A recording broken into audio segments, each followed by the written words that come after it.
Walk into the lobby of your local bank. Take a moment to look around. It is designed to smell like money. The floors are polished marble, the pillars are thick stone, the tellers are smiling behind bulletproof glass. The vault door in the back looks like it could survive a nuclear strike. Everything about the architecture screams safety. It screams stability. It screams, your money is here. This is the most expensive stage set in the world. It is theatre, designed to lull you into a false sense of security while they pick your pocket. Because the truth is, your money is not in the vault. Your money is not in the computer. In fact, from the moment you hand your cash to the teller, it is legally no longer your money. Most people live their entire lives under a fatal misconception. They believe that a bank is a warehouse. You think you put your money in for safekeeping, like storing a coat in a closet, and you can take it out whenever you want. This is a lie. A bank is not a warehouse. A bank is a casino, and you are not a customer. You are an unsecured creditor. When you deposit your paycheck, you are legally loaning that money to the bank.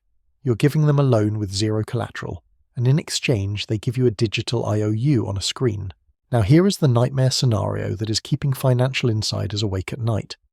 In 2008, during the global financial crisis, the government saved the banks with bailouts. They took tax money or future earnings and gave it to Citigroup, to Bank of America, to AIG. The public was furious. The Tea Party rose. Occupy Wall Street rose. The politicians realized that if they did another taxpayer bailout, they would be dragged out of their offices and onto the guillotine. So they changed the rules. Quietly, in the dead of night. They passed the Dodd-Frank Act in the United States. The European Union passed the Bank Recovery and Resolution Directive. These laws introduced a new mechanism called the bail-in. Do you see the difference? A bailout comes from the outside the taxpayer. A bail-in comes from the inside. And who is on the inside? You, the depositor. Under the new laws, when a bank fails, and they will fail in 2026, the government is forbidden from saving them with tax money. Instead, the bank is legally authorized to recapitalize itself by seizing the funds of its depositors. They can take your checking account, your savings account, your business account, and convert that money into bank equity. They will take your hard dollars and give you worthless shares of a bankrupt bank in exchange. It is legal theft. It is a confiscation event that has been codified into law in almost every Western nation. To understand the visceral horror of this, imagine you go to a high-end restaurant. It is winter. You hand your expensive fur coat to the coat check attendant. He gives you a ticket. You go inside, have dinner, and enjoy yourself. At the end of the night, you go back to the coat check to get your coat. The attendant looks at you blankly. "I'm sorry," he says. "The restaurant had a gambling debt to the mafia. To pay it off, we sold all the coats. But here is a share of stock in the restaurant. You look around, the restaurant is on fire, the stock is worth zero. And you are walking home in the freezing cold with nothing but a piece of paper. That is a bail-in. You might be thinking, but I am insured. The FDIC covers me up to $250,000. This is the second layer of the illusion.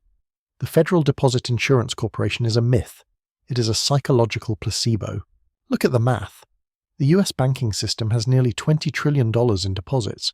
The FDIC has a deposit insurance fund of roughly $120 billion.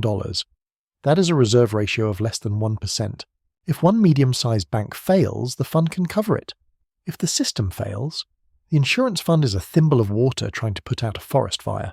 In a systemic crisis, the kind we're approaching in 2026, the FDIC will be insolvent within hours. They will not send you a check. They will issue certificates of deposit insurance that you can redeem in 10 or 20 years, maybe. Or the Federal Reserve will print the trillions needed to cover the deposits, triggering immediate hyperinflation. Either way, you lose. Either your money is gone, or your money is worthless. We already saw the dress rehearsal for this. It happened in Cyprus in 2013. The banks failed. The government declared a holiday. The ATM stopped working. And when the banks reopened, anyone with more than 100,000 euros had nearly 50% of their money confiscated. Just gone. Deleted from the database. The people rioted. They screamed. But the European Union said it was a template for future crises. A template. That means it was an experiment, and the experiment was a success. They proved that they can steal the savings of the population without causing a revolution.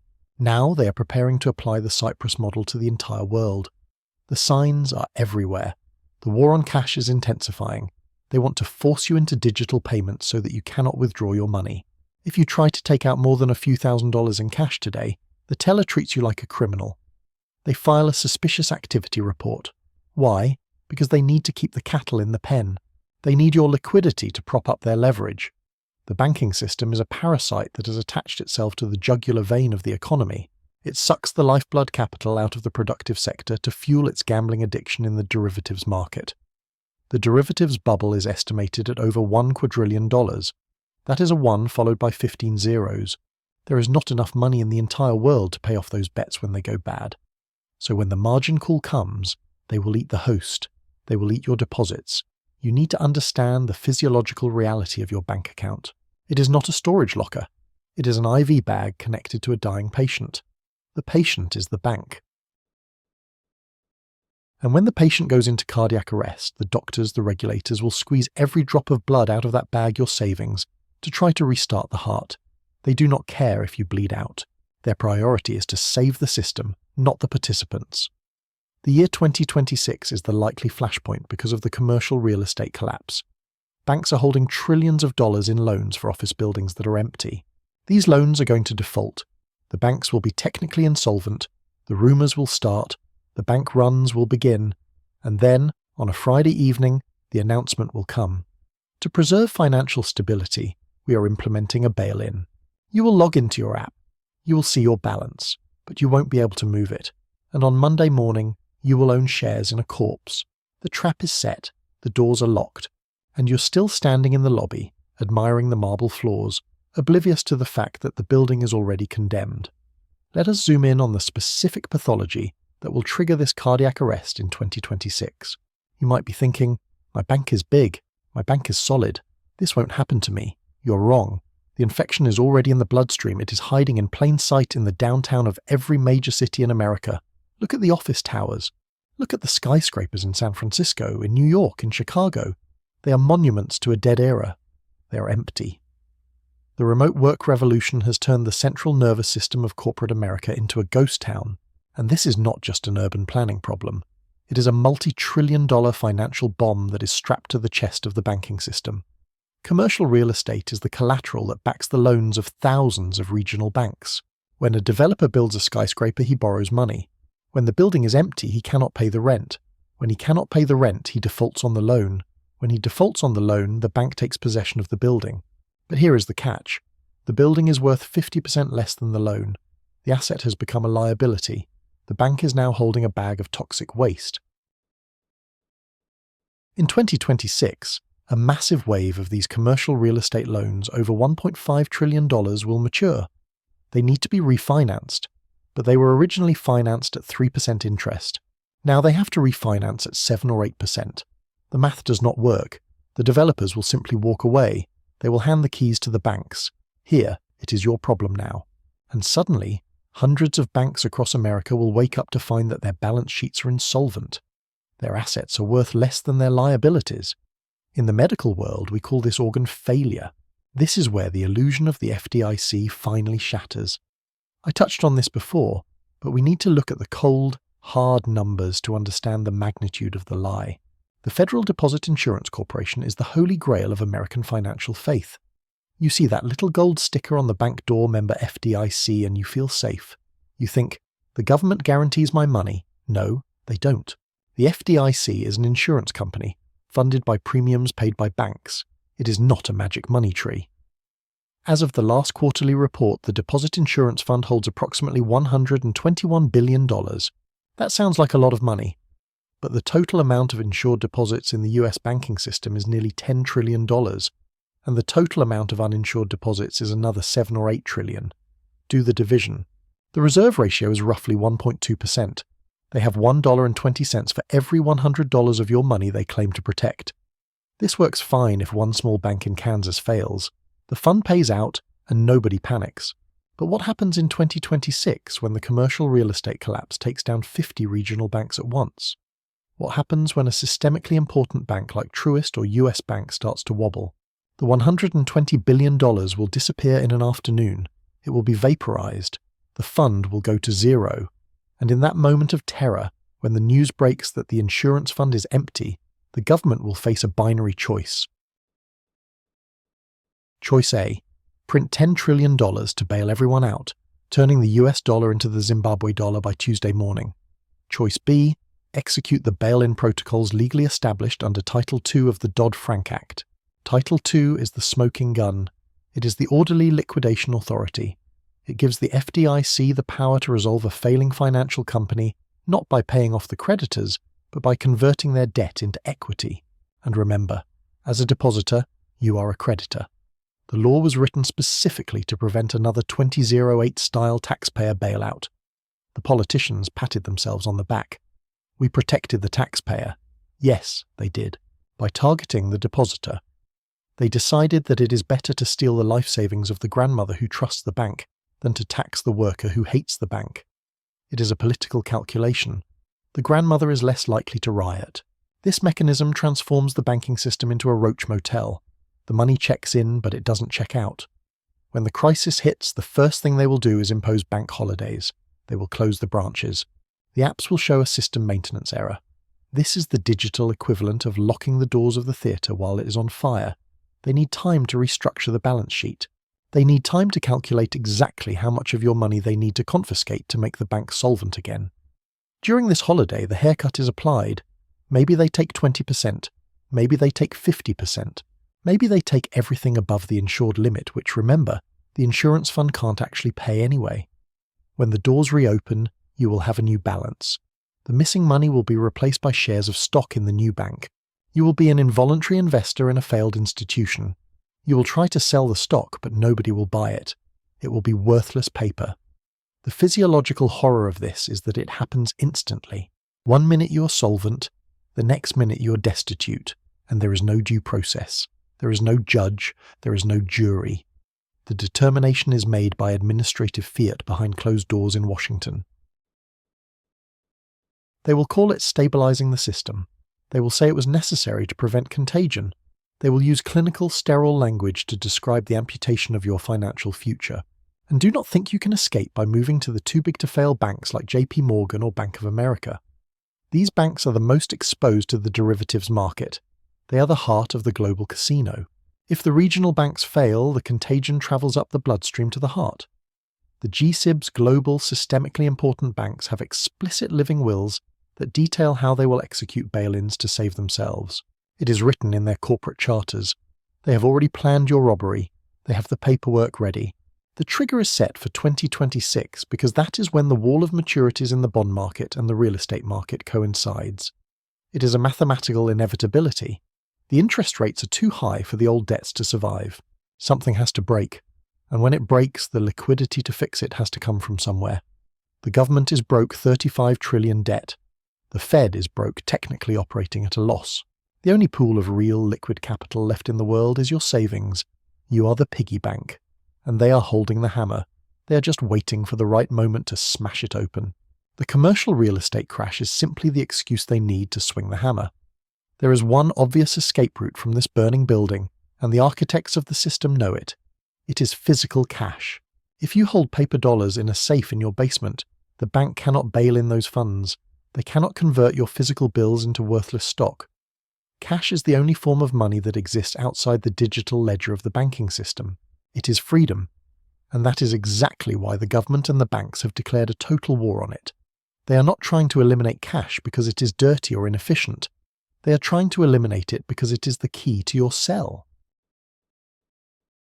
We are witnessing the construction of a digital cage. The bars are made of convenience, the lock is made of surveillance, and the guard is the central bank digital currency, or CBDC. This is not a conspiracy theory. It is stated public policy. The Federal Reserve, the European Central Bank, the Bank of England, they are all racing to launch digital currencies. Why? Because a CBDC gives them total physiological control over the economy. In the current system, if you panic, you can run to the ATM and pull your money out. This creates a bank run. A bank run is the only power the depositor has. It is the ability to vote with your wallet. It forces the bank to be honest. But in a CBDC system, there is no cash to withdraw. There is no physical token. Your money is just an entry in a database controlled directly by the Federal Reserve. You cannot run from a digital bank. You cannot hide. Imagine the year 2026. The crisis has started. The banks are failing. You try to transfer your money to gold or to Bitcoin or to a foreign jurisdiction, but the app says transaction denied. Why? Because capital controls have been activated. With a CBDC, the government can program your money. They can tell your money where it can be spent, when it can be spent, and what it can be spent on. They can turn off your ability to buy gasoline if you have exceeded your carbon quota. They can freeze your account if you donated to the wrong political protest. They can apply negative interest rates, a tax on saving, that automatically deducts 1% of your balance every month to force you to spend. This is the bail-in on steroids. In the old system, they had to wait for a crisis to steal your money. In the new system, they can bleed you slowly, algorithmically, every single day.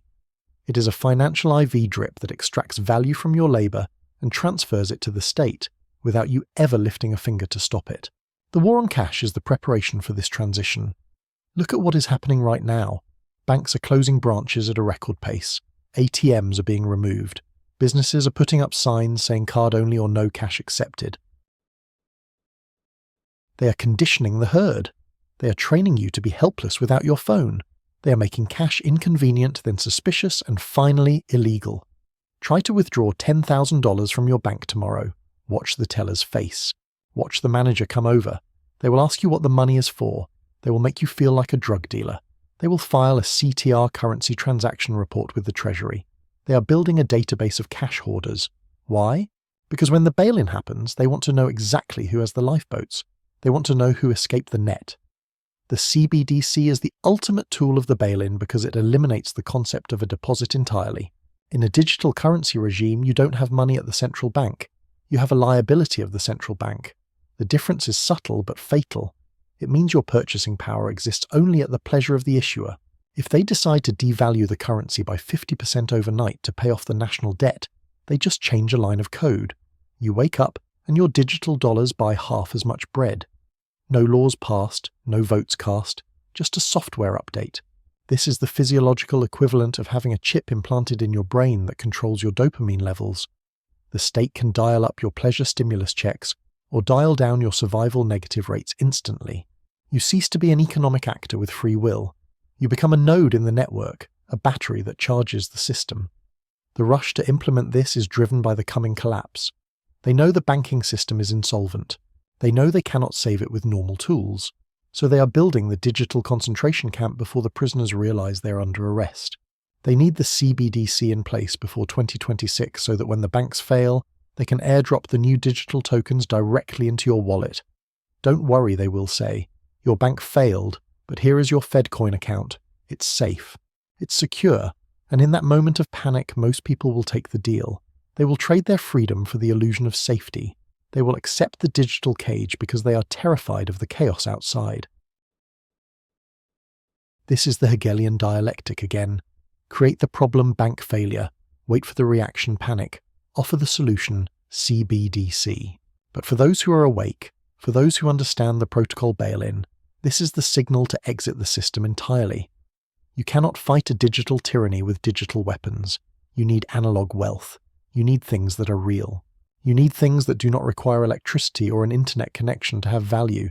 The window is closing, the cash is disappearing, the digital walls are going up. Every day you leave your wealth in the electronic banking system is a day you are betting that the arsonists won't light the match. But look at their hands. They are already holding the gasoline. We have seen the trap. We have seen the mechanism. We have seen the digital cage they are building. Now the most important question remains. How do you get out? The protocol bail-in relies on one thing, your passivity. It relies on you leaving your wealth inside the blast radius. But unlike the passengers on the Titanic, you have been given a warning. You can see the iceberg. The collision hasn't happened yet. You have a brief moment in time, perhaps 6 months, perhaps 18 months to secure your life vest. The solution is radical but simple. You must become your own bank. This is not a slogan. It is a survival imperative. Becoming your own bank means taking custody of your assets so that no counterparty can seize them, freeze them, or bail them in. It means removing the middleman risk from your life. Step 1 is the great withdrawal. You need to minimize your exposure to the banking system. Keep only what you need for monthly bills in your checking account. Treat the bank as a transactional utility. Like a sewer pipe, money flows through it, but money does not stay in it. Everything else, your savings, your emergency fund, your retirement, must be moved into bearer assets. What is a bearer asset? It is an asset that you own simply by holding it. There is no registry, there is no database, there is no third party who has to say yes for you to use it. Gold is the ultimate bearer asset. A gold coin in your hand is money. It has been money for 5,000 years. It will be money after the dollar dies. It cannot be hacked. It cannot be erased. It cannot be bailed in. If you hold it, you own it. Silver is the poor man's gold, but it is just as effective. In a crisis, silver coins are easier to spend on small items like food or fuel. Having a stack of silver eagles is like having a battery that never runs out of charge. It is financial energy stored in physical form, but physical metal has a weakness. It is hard to move across borders. If you need to flee, you can't carry 100 pounds of gold. This is where Bitcoin enters the equation. Not crypto, not NFTs, not the gambling tokens the chaotic casino sells you. Bitcoin. But only if you hold your own private keys. If your Bitcoin is on an exchange like Coinbase or Binance, you do not own Bitcoin. You own an IOU from a tech company. And when the crisis hits, that tech company will freeze your account just like a bank. You must withdraw your Bitcoin to a hardware wallet, a cold storage device. This is a Swiss bank account in your pocket. It is a bearer asset that you can memorize. 12 words in your head can transport billions of dollars of value anywhere in the world, instantly, without permission. Step 2 is jurisdictional diversification. The bail-in laws are coordinated across the G7 nations. The US, Canada, UK, Europe, Australia, they are all in the same sinking boat. You need a foothold outside of this bloc. You need a Plan B passport or residency in a country that is not part of the debt empire. South America, parts of Asia, or the Middle East. You need a place to go if the digital cage slams shut in the West. This sounds extreme, but ask the Jews of Germany in 1933, or the White Russians in 1917. History punishes those who wait too long to leave. Step 3 is debt detox. The banking system uses debt as a leash. If you have a mortgage, a car loan, or credit card debt, you are a slave to the system. They own your future labour. In a deflationary crash which often precedes the hyperinflation, debt becomes heavier. It becomes harder to pay. They will use your debt to strip your assets. Oh, you can't pay your mortgage because we froze your bank account? Too bad. We are foreclosing on your house. Get out of debt. Sell the toys. Downsize. Freedom is better than luxury. The psychological shift you need to make is the hardest part. You have been trained since birth to trust institutions. You have been trained that the bank is safe, the government is benevolent, and the dollar is strong. You have to unlearn all of that. You have to adopt a zero-trust architecture for your life. Verify everything. Trust nothing. Assume the system is hostile until proven otherwise. The bail-in is coming, the laws are passed, the mechanisms are tested, the trigger is pulled. The only variable left is you. Will you be the victim who stands in the lobby screaming at the locked doors? Or will you be the survivor who is watching from a safe distance, holding your gold, holding your keys, and holding your freedom? The wealth transfer of 2026 will be the largest in human history. But wealth is never destroyed. It is merely transferred. It will move from the unprepared to the prepared, from the trusting to the skeptical, from the paper holders to the asset holders. You have the knowledge. Now you need the courage to act. This is the final transmission of the warning. The signal is clear. The noise is deafening. But if you listen closely, you can hear the sound of the vault doors closing. Don't be on the inside.